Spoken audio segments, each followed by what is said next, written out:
Welcome to Brand Bank Build, the podcast about how to build a strong and sustainable finance and marketing mindset to grow your business. I'm Terra, and I'll talk about all things branding and marketing. I'm Karen, and I'll talk about all things finance and money related. We'll overlap because we both have insights about how to grow a strong business. Together, we have over 25 years experience of growing and advising businesses. We're going to do a short segment on each topic, brand, bank, and build.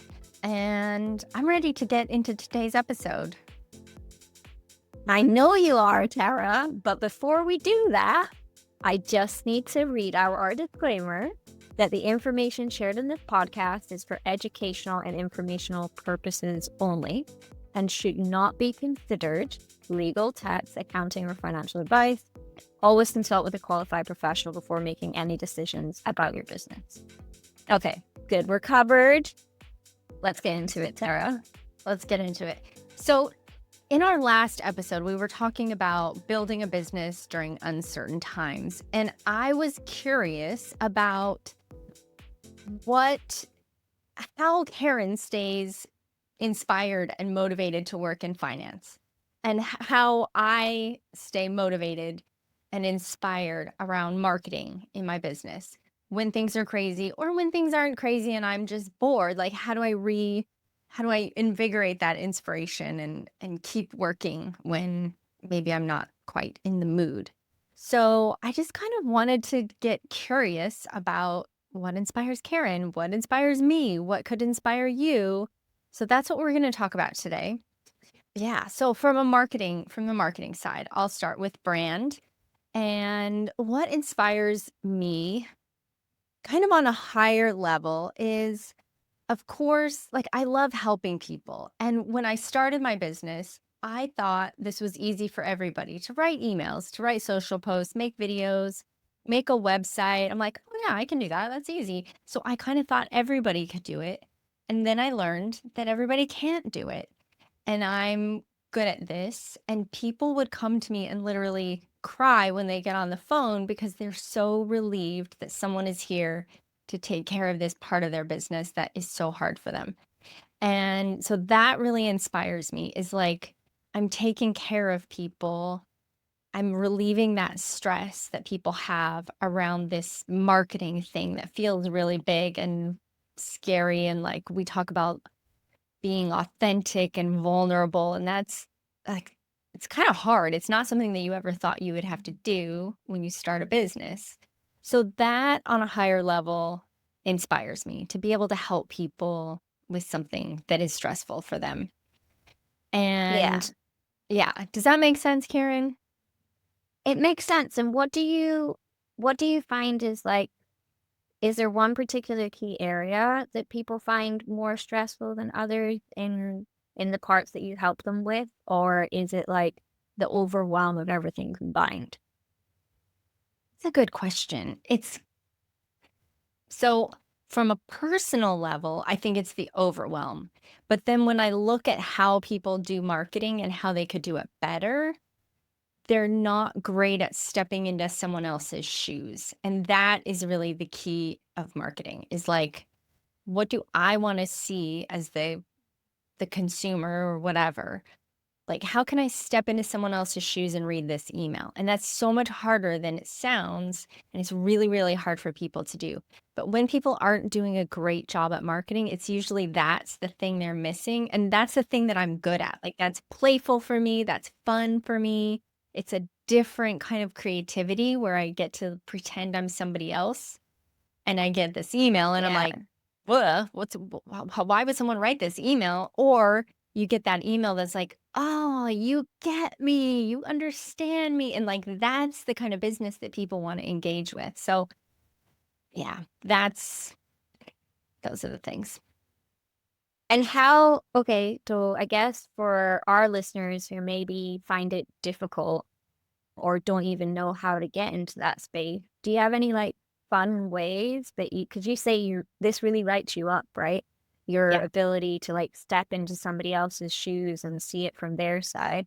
Are there any fun ways that you kind of get yourself into their mindset or build yourself into that persona so that it's easier for you to do the task? Like, how do you, and I know it's probably more natural for you Mhm, than others, but mhm. is there anything that you can tell people as to how to like make it fun to get into like that mindset? How to make it fun for others? It's fun for me, but sometimes Oh, I how is it really fun for you then? I guess. yes. Like, how is it fun for you?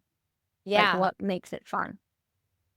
it's that curiosity. I'm so motivated by curiosity, and, like, when I read something or I'm working on something, I'm creating something, I'm like, "Okay, I'm gonna strip everything that I already know, strip all of Mhm. that back, and pretend I don't know anything about this business. I've never heard of your thing.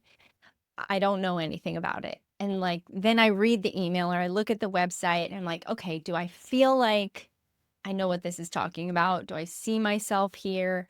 Like, that's the part of curiosity that I think is really fun for me is going, "Okay, I don't know anything about this," and then I come to it with fresh eyes. It's a really important skill for marketing, but for me, that's playful. Yeah, to kind of just like, and do you do any acting? Is this something that you have ever done before? Just because I imagine like you have to sit there and be like, oh, I don't know anything about this, Yeah. to sit there and kind of pretend like you're somebody else almost. So I always think of it as acting.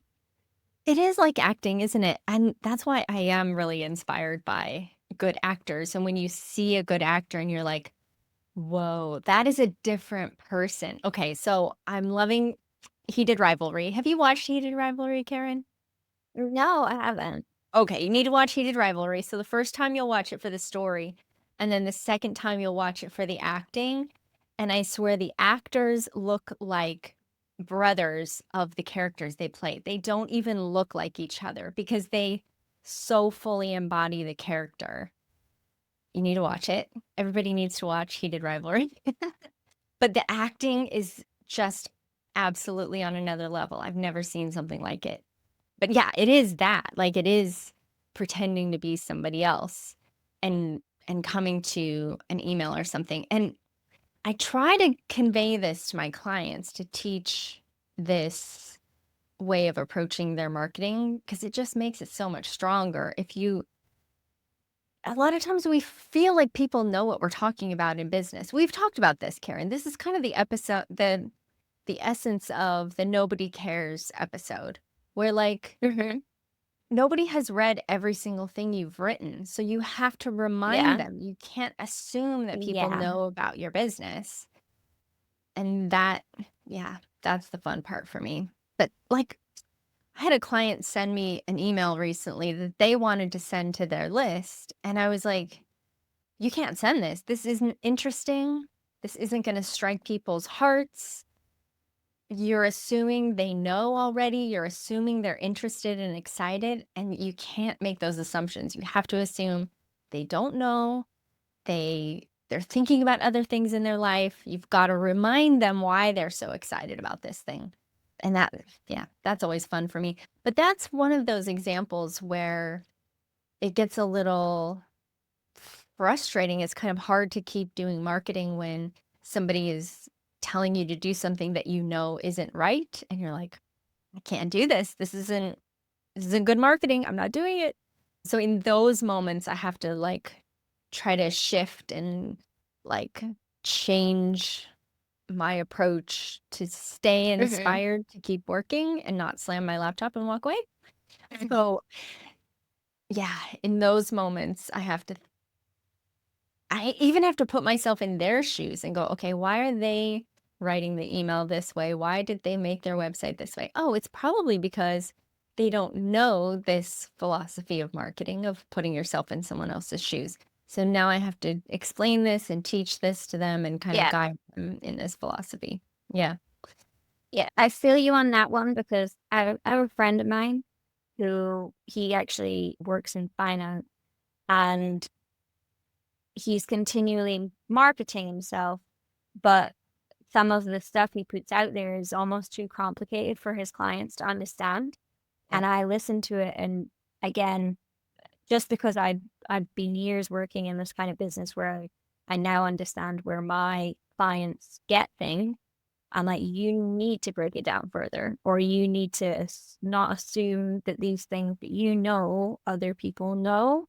And but like I think what I'm hearing from you, Tara, is that ultimately of what keeps you inspired about marketing is continuing to put yourself in the shoes of different people Yep. and playing between roles. So you're playing between the role of the customer, you're playing between the role of maybe the owner or the person that doesn't necessarily understand the customer as well, because that they're usually talking in their voice, right? They're usually talking to themselves. And that's the bit that doesn't align because, for example, if that was me and I'm talking to my audience doesn't know finance the way I know finance. Yeah. So if I talk to them in my way, it's not going to land with them because I'm going to use words that they don't understand. I'm going to use terminology that doesn't work. And but if I speak to them on their language and their understanding, then it's going to meet them easier. So your inspiration actually comes from sitting in those roles. And what I've heard from you is that if you're the days you're not inspired is where effectively you're having to sit more in the or having to sit in the role of the CEO maybe rather than the customer, or something that takes you out of that customer role. Does that make Yeah. sense? Yeah, exactly. Yeah, and that just comes down to trust. And I think that's where people get stressed and frustrated with work is when they don't feel like people above them trust that they are the Mm-hmm. expert, they know what they're doing. Yeah, that gets to be the tricky part of it. But something that I think people can do if they're feeling stuck or they need to be inspired to do marketing is I like looking at other good examples of marketing, like something that's really clever. There's a cereal brand called Surreal, and they're so interesting and different and unique. So they're really fun to look at. But I like to go look at different web design, and I never look at web design and then think that I need to go redesign my website because you'll just be doing your website forever. But like just to go and look at what other people are doing that's interesting and cool and how And you what do can, you mm, sorry, carry on. oh, just how you can bring that back to your own marketing. Yeah. Yeah. And how do you decide, I guess, to you, because you're saying go and look at examples of good marketing. How do you know what good marketing is? You kind of don't even realize that it's marketing. That's when it's really good. When you just feel like you're not being sold to, but you're just seen and somebody is speaking directly to you and you're like, "Oh, that's really cool. That's clever how they did that." I don't know. But It's is hard it to is it use. looking for, because I'm sitting there, I'm looking for examples of good marketing. Is that just things that resonate with me then? Like is it effectively, looking at websites and looking at design and looking at, campaigns and reading emails and going like, oh wow, that really resonated with me. And then think, oh, what are they applying? Like how is this Yeah. working? Yeah. So can that be across like any brand in any industry, or does it have to be similar to what I'm working with? Like, should it be similar, or is it more like, oh, if I can see what applies or what I see I like and seems good marketing, I can then sit and think about what that can look like in my business. Yep. It's exactly that. It's like, what do I like about this and how can I apply this in Mm-hmm. my own business? I'm not selling cereal like Surreal, but No, what is it that I like about this brand and how can I apply this? And I think it's authenticity and playfulness for them. And so how can I bring more playfulness into what I do? And you're really good at yeah, at marketing, Karen. So I look at your stuff and I'm like, what is she doing here? She knows her audience so well. she's speaking directly to them. Like, that's what I like to Mhm. see. Look at you smiling. But that is exactly Yeah. that's what I'm looking. I smile because it's funny because I'll write posts and stuff, and my client, who are now already my client, will be like, "Oh, that post really was about me, wasn't it?" And I'm like, "No, I wrote it like before I even met you." Like, but Yes. they don't understand. They don't know that ultimately I'm seeing all these correlations between my audience. And when I'm speaking to my audience, but the fact that my current clients like, oh, that hits hard. You were talking about that thing that happened. And I'm like, genuinely not. Like genuinely not speaking about you specifically. It's just a post that's about what I see in general, and that like it hits them so hard that yeah, that's how I know that I'm speaking to my audience, is because they're sitting there going like, oh yeah, like that's exactly what happens in our business. Yeah, Yeah. it's so fun. I remember two cases of this where one time I wrote a sales email and the person who I picture in my head bought the thing that I was selling in the sales email. I was like, yes, she got it. She got my email. She knew that was for her. And then I redesigned a company's website. It was a startup, and their biggest client came to them and they said, we read every word of your website because it resonated so much with us, and we just saw ourselves there. Oh, that felt good to hear that they read every word on the website. So those are the things that inspire me, that inspire you a little bit about marketing. But how in the world do you keep doing finance every day? How is this interesting for you every day? What inspires you, Karen? I knew this was going to come, and I knew this was going to come because that, I understand not everybody likes numbers, and not everybody likes finance. So how on earth could I be inspired to do this every day for every business? And ultimately, it comes down to a drive to keep people's dreams alive. I see so many of my clients, so many of my customers are entrepreneurs, or somebody that had a dream, had an inspiration, had something that they really wanted to do, and they started building a business. And unfortunately, businesses don't run themselves. Um, Events will happen in the world that will change how successful your business is, and customer habits, customer attitude will change. So you can be doing a lot of different things, and you might start off really well and solve a problem, or you might grow really quickly and solve a problem. But if you don't keep an eye on the finances, then the chances are that you're gonna fall at one of the hurdles that come up. So I tend to think of it as you don't necessarily fall at the first hurdle with finance, but maybe like the 10th. Again, depending on like the type of business. And it's because the thing that kind of keeps me inspired is it's almost grounding people back into their data and the numbers that actually keep the business going. Because as fun as it is and as exciting as it is to like grow a business and deal with customers and do all the operational stuff, which I absolutely adore, by the way. So I love all the other sides of business, and I don't crave only finance. But without the data and without the numbers, all of that kind of falls apart.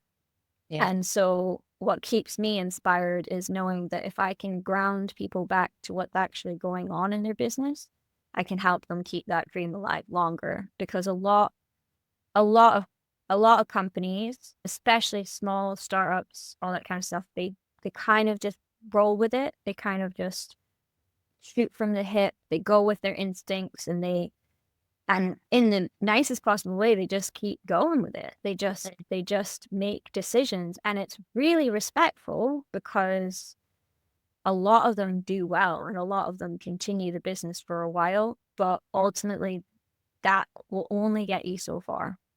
And I say that with kindness, because I've seen it on all sides, but people that are running businesses and just running them without looking at the data, without looking at the numbers, they will only ever get so far. It doesn't matter how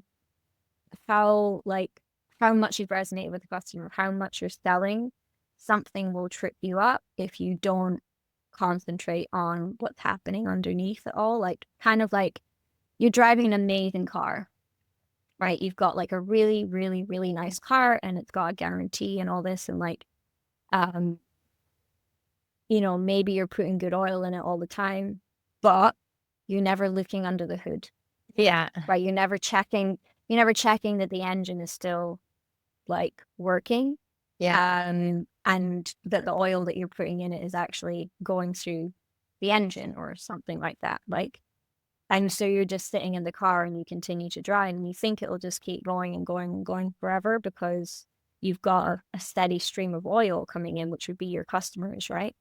Right. And the chances are, if you don't check on under the hood, there's something that will trip you up. There's something that will go wrong. What an example of that being, you get these high growth companies that spend a lot of money because they think a lot of money is coming in. Mhm. And then all of a sudden they've got like a curveball comes from the government, or a curveball comes from like the economic climate, or their sales just drop for Yeah. like 6 months and all of a sudden they can't continue, or they've spent too much just in general and they're actually not making enough money, or they haven't managed the cash of the company, so they might have money that's due to come in, but they've spent out a lot and they're left with a gap, and then they get themselves into debt to cover it. Yeah. And because again, they're making executive decisions, but they're making them quickly without looking at actual information, Yeah. without looking at any data. And then what happens is the company effectively dies, or really goes through a lot of tough periods. So the inspiration I had is to kind of make life easier, as in at least make it transparent what's happening under the hood of the Yeah. business, like what the reality is.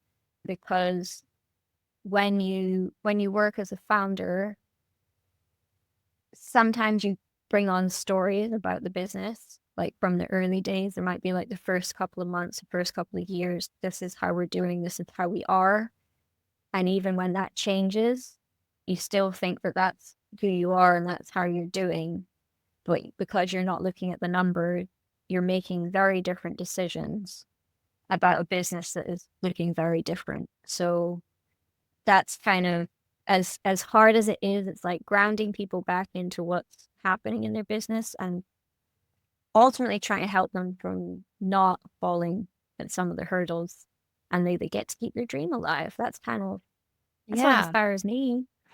I Yeah. think that's so sweet. I love it that that's your inspiration. That was your first answer. And I was like, well, I go to IKEA and walk around and look at design. But you're like, I want to help save people's business. I love that. And I really like the car analogy because I like driving a Mm. car and you like seeing what's under the hood of the car. Like driving is the fun part for me. And like fixing stuff and anticipating problems is the fun part for you. And together we keep my dream of driving a car alive. And that's so cool. That's a really good way to explain what you do.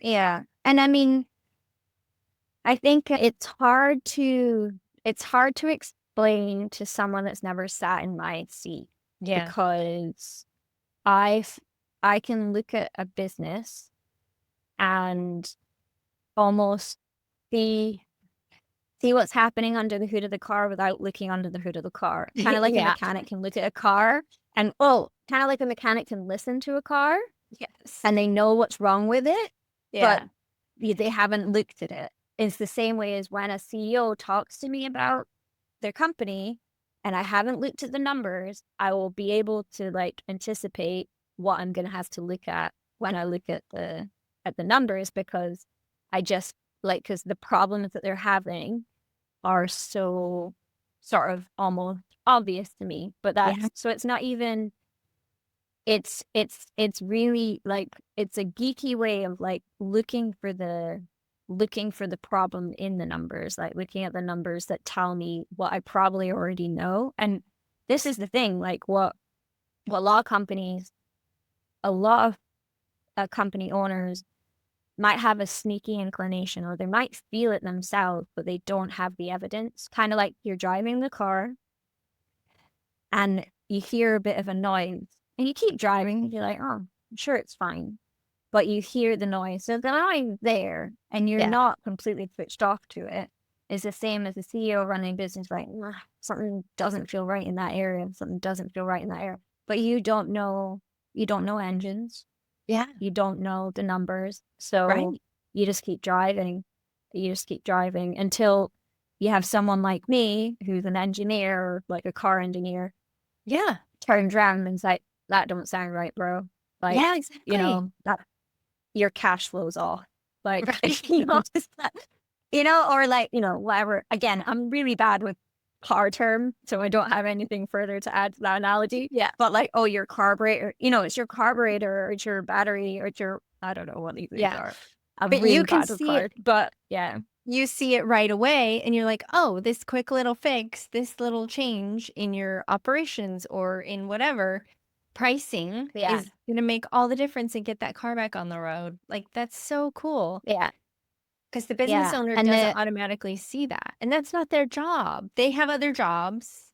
Your job is to figure out no. what's going on with the Yeah. finances. Yeah. And the link is really that in the same way as they do, I might be able to sit there and be like, on the first conversation, I might be able to sit there and kind of get a sense of probably what's wrong, but I I can't. That's not where it ends for me. Where I then look in and get the information, right? So I look under the hood of the car. I look into the information. I take the numbers out and then I show them. It's kind of like, yeah, the engineer will open the hood, point at the thing, and say, yeah, this is why you got problems. That's Yeah. effectively what I do. And yeah, like it's kind of geeky, but I like knowing what the problem is that I'm looking for, because I have a sense of what that is, going to the information and then actually pulling it out and being like, hey, like It's it is this. what we said it is. Like Yeah. it's this that's making it hard for you to drive a car. Like it's this that making you not sleep at night. It's this that's making it uncomfortable, right? Is there's this piece over here that you just haven't looked at. Like for, as an example, I see it a lot with e-commerce companies where um, they haven't really priced their products in a systematic way. So they price them, they may have just priced them, and we always speak about pricing, right? But they may have just priced them based on where they think they sit in the market. And they might say they have like 5 products, all the same, like let's say leather jackets, right? And they basically price them all at the same price because they're like, oh, wow, this one's comparable. And they might have one that's like, oh, okay, this is our leader. Let's price this one higher. But what they haven't done is look at how much it costs for them to, one, produce, then distribute, and actually get that to the customer. Yeah. And when they look at that, they might see that actually, like, okay, 3 of these jackets we're making money on, but 2 of them were not because they're hand stitched. Yeah. Right. And it takes them like 5 days to finish this particular jacket. But we've put them all at the same price because we haven't considered the cost of what it takes to produce, and then they're losing money. Yeah. And so for the most part, they don't look at the product profitability, like how much they're making per product. And we've talked about pricing all the time, and it needs to come from a mix between the two, and where it sits in the market and what a customer is willing to pay is super important. But ultimately, if you're not making money on the product, there's no point selling it, right? Yeah. Like if you're making a loss-making product, there's no point selling it unless you're, and not to complicate it, but you'll see in the supermarket, there'll be like bread and milk, or certain products that they don't make money on. Yeah. Right. Genuinely, they don't make money on. They call them loss leaders. Yeah. But that's because people will go into the supermarket to pick up their bread, to pick up their milk, and then they'll buy like 8 other things. Yeah, And so exactly. they will make money. Yeah. They will make money on that customer. Very different. Like that's big. That's a very different type of business than, a one product or a one service business. But if you're just ultimately selling one product, then you need to make sure that that's contributing. If it's negative, then you're kind of running a business for no reason, right? You're not making any money on that product. But that's an example of something that's so easily not looked at in most e-commerce businesses, because they maybe look at like their overall profit, and if that looks okay, it's fine. But what they're not seeing under the hood of the car is that maybe like 2 out of 5 of their jackets they're actually losing money every time they sell it. Yeah. And all it takes in that particular scenario, all it takes is like a customer demand to be higher on the jacket that's not making any money. And all of a sudden their business starts to really struggle because, you know, they they don't have the extra margin that's coming from the other products. Or say they run out of stock on the other ones and they're only selling this one that doesn't actually make any money. Yeah. They're gonna end, it's gonna make, and all of a sudden and it's not gonna make any sense, right? Yeah. Without looking at the numbers, the CEO is gonna be sitting there going, but we're selling the same amount of product, it's just a Right. different jacket. But they don't understand that they're not making money on that. So all of a sudden they've got cash problems. All of a sudden they're in debt. All of a sudden they can't pay people Yeah. because it's one product rather than the other product. Mhm. So, yeah. And it must be fun to solve those problems and find those little things that people can change. Yeah, that you're not even thinking about. And as you were thinking, it's so interesting. I was thinking about like when you feel sick, there's just something off, and you go to the doctor and maybe they don't listen to you. Then you go to another doctor and they say, "Oh, I get it. I see what the problem is, and we're gonna fix it." Just having someone else there say, "Yeah, I see the problem. We're going to get this taken care of," is such a relief. And it must be same for businesses when they can feel something is off with the finances, but they don't quite know what it is. And then you come in and say, "I see it. I got you. We're going to get this taken care of." And that kind of Yeah. thing is that conversation is so inspiring, right? Because you feel valued, Mhm. I imagine. Yeah. I mean, I feel valued, but it's also just, it's the relief. It's Yeah. almost like the relief. It's like, yeah, exactly like the doctor analogy where you think that something's wrong, but no one can validate that something is wrong Yeah. until you, the doctor steps in and goes like, yeah, actually it's this. Yeah. And that ultimately feels really good for me because they suddenly don't feel so crazy. Mhm. You know, Yes. suddenly Yeah. don't feel so crazy. Suddenly go, oh, and oh, they just have an action that they can take. So one of the most satisfying parts of my job is 9 times out of 10 when I present data or when I pull the information out for them on their finances, they can make a decision that will Yeah. change the business. So, for example, I've done that product profitability for multiple clients, and inevitably we change prices afterward. Yeah. But it's a decision that can or cannot be made after the information has been looked at. Yeah. And yeah, but like it once it's done, it shifts the business and it actually takes it in the right direction. And that is, it's a relief for them, and it's also satisfying for me because I know that it's going to change the future of the Yeah. business. So yeah, like it's kind of good. The only frustrating part is if I present something that makes sound financial sense, but the CEO is so used to kind of making decisions based without data in a Yeah. way that they still believe their business to be the same as it was 2 years ago, 5 years ago. And so whether I show them the information or not, they go, no, like we're just going to do it this way. Like, That's and then that comes down sometimes like marketing, for example, again, when we're setting prices to go, oh, well, this is what the price is for us if we cost it out from the cost, but and and we've always wanted to make, say they always wanted to make 60% margin. I'll say if we want to make 60% margin, we need to raise the price to this. But having reviewed your competitors or reviewed where you are, that's putting you really high in your customer market. So maybe we reduce the margin that you're making so that you can still stay competitive. And they're like, no, like we'll keep the margin as is, or we'll keep going. Our customers will follow us, and then our sales drop off. Yeah, it's not Right? realistic. So, well, no, but that's just because they've got such a history of good sales. They don't believe that anything will ever change that. So. Yeah, of course. Well, it's fun. I mean, it's fun to like get in there and solve those problems. Those are not fun when people don't listen to our expertise, but yeah, it is.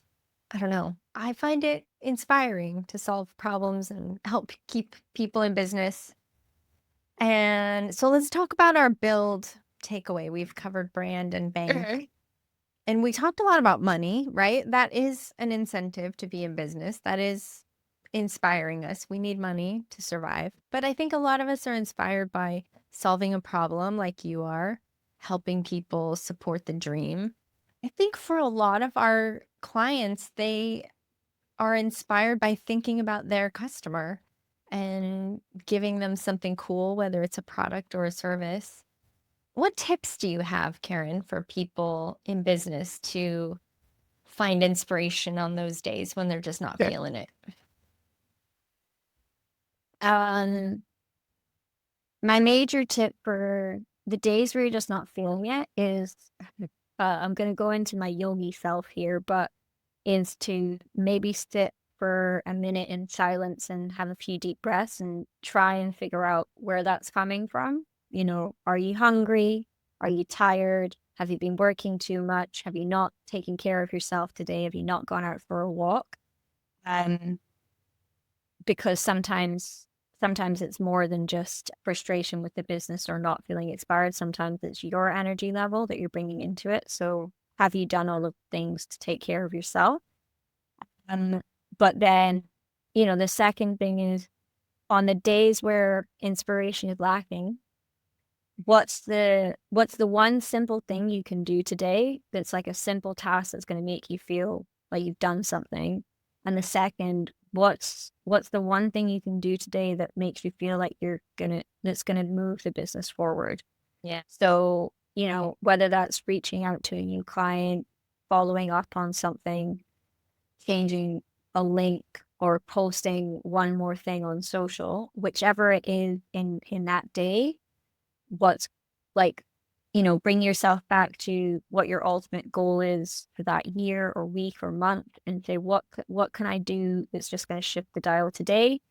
And then do that and nothing else, right? Like, honestly, I know it sounds ruthless, but like on the days where, I think the biggest mistake a lot of founders make is on the days where you're not inspired, is to sit there and stare at the screen without not looking at, having not done the things I just said, like not looking after yourself, stare at the screen and just get frustrated with the business because it's not going how you want it to go. And instead of just doing one thing that will move it forward, they sit there procrastinating over like multiple other things for like an entire day. Yeah. Go to bed feeling completely depleted, having not fueled themselves and taken care of themselves. But do those things, do one thing in your business, and then shut the laptop down and take a break. Because I will guarantee you take like, maybe a few hours break, you'll come back inspired. Yeah. If you've done that thing, to move. I think it's different if you just shut it down out of frustration and don't do anything. But if you can find one thing that at least you've done something, and then you can find like, yeah, I'm going to go to the gym. Yeah. Yeah. That's huge. That's really good advice. Just getting a small win of like, even if the win is that I posted something, it's not like I got a new client and that's a win, but like I did something. I'm still in the business. I'm still moving forward, but getting that, just the little thing done and then walking away. That is so good. I think another thing that's helpful is to have an accountability group. and to have somebody to bounce Yeah. ideas off of, because I might never give myself that grace to like walk away from the computer on those crappy Mhm. days. But if I talk to you and you're like, Tara, can you just not work today? Like, that would be so comforting. And so I think having an accountability group to be able to bounce some stuff off is really, really helpful. Oh, I 100% agree. I have that in my business. I suggest for other people's business, especially if you're in the early stages where you have people that work for you, but you don't have anyone that works with you, like at a leadership level. An accountability group can be the game changer, or even not even a group, but like an accountability buddy, like just someone that you speak to every week or every 2 weeks Yeah. and check in with, because they are, yeah, they're supposed to hold you accountable and move you forward, and yeah, we can get in the grind and all that. But most of the time they can also sit there and say, hey, Abby, looked after yourself. Yep. Because most of the time that's what like a CF, like anyone on the leadership team should be doing that. Like they should be checking in mentally as well as like what tasks have you been done. And if you have a coach or a mentor, those people will also be checking in on those things. But if you, for whatever reason, financially, you don't have access to any of those, an accountability group or an accountability buddy, just one person, I think that can really help move the dial at keeping yourself inspired. Because I don't know about you, Tara, but when I'm in an accountability or dynamic with someone, I usually end up having a conversation with them about their why, Yeah, like, exactly. and drag them back to their why nine Yeah, times out of 10. But it's much harder to do that just on your own. it is. Um, I say to clients all the time, like, okay, so like every day I want you to like I want you to write down your why. I want you to write like 5 phrases or whatever. I want you to write that down. And every day I want you to go back to that. Yeah. And but again, if you don't have somebody telling you to do it, or you're not, you know, you can usually just get lost in all the little tasks that you need to do and every day. And then you sit there uninspired and kind of demotivated about this dream that you had, Yeah. and you lose sight of your why. Yeah, it's true. Yeah. That's cool. Hmm. I Yeah. hope this was fun. I like knowing, I mean, we Yeah. kind of explored your why today and my why, like why, what makes us inspired, why we do this work. And I think it's fun to know, I don't know, I don't always want to be a thought leader. Sometimes I just want to be a person and know you as a person and share that. So I think that, Yeah. hope this was fun for people. Yeah, and we'd love to hear what your why is. If Yes. anyone wants to share on the comments of the podcast, or, contact us directly on LinkedIn. One of my favorite things to find out is, what is your why? Like, why did you get into this, and what inspires you on a daily basis? Because quite often they're linked. Yeah. So, yeah, Yeah, exactly. yeah. Ah, good call out. Okay. Let's hear your why. What inspires you? And we'll see you in the next episode. Thanks for joining us. Thanks, everyone, and we'll speak to you all soon. Okay, cool.